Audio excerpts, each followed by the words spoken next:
এখন আমি যাব আমাদের বাড়ির ভুঁয়ে, যেখানে এটা হলো আমাদের ভুঁই। বর্তমানে অবস্থান করেছে কুষ্টিয়া জেলা দৌলতপুর থানার।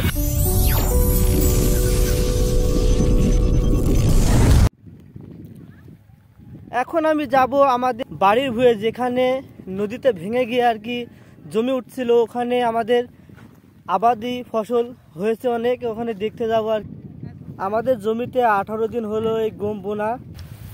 এটা হলো আমাদের ভুঁই। এই জমিনে আমরা হলো গম আবাদ করছি।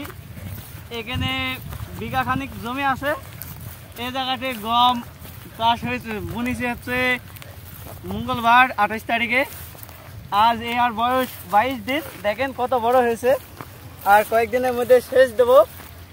আবার পরবর্তী সময় এলে আবারও সেচ দেওয়া লাগবে, কীটনাশক দেওয়া লাগবে।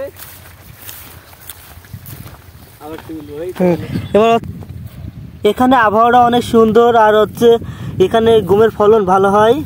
আর চারাগুলো দেখেন কি সুন্দর সুন্দর চারা।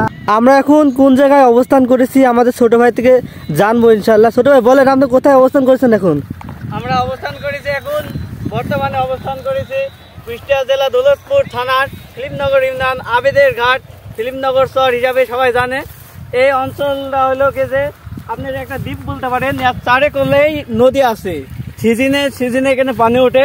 যখন বাংলাদেশে বিভিন্ন স্থানে দেখবেন যে বন্যা হচ্ছে, পানি উঠছে, খাল বিল ভরাট হয়ে যাচ্ছে, সেই সময় কিন্তু এই জায়গাগুলা দেখছেন আমরা অবস্থান করছি, এই মাঠটাও সেই সময়টায় ডুবে যায়, মানে পানির তলানিতে চলে যায়।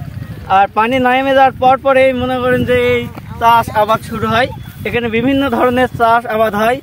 যেমন দেখতে পাচ্ছেন এখানে হলো গম আবাদ করা হয়েছে। পাঁচরে আছে মটর। এখানকার আবহাওয়াটা খুবই সুন্দর, ফুটফুটে বাতাস, কোমল মাটি, দেখেন দোআঁশ মাটিও বলতে পারেন, ঝরঝরে মাটিও বলতে পারেন। এই মাটিতে সুন্দর কিন্তু ফলন হয়। কিন্তু পাশে চারিদিকে গম আবাদ হয়েছে, এখানে মটর, তেমনি ভাবি বিভিন্ন স্থানে বিভিন্ন ধরনের চাষ আবাদ হয়ে থাকে।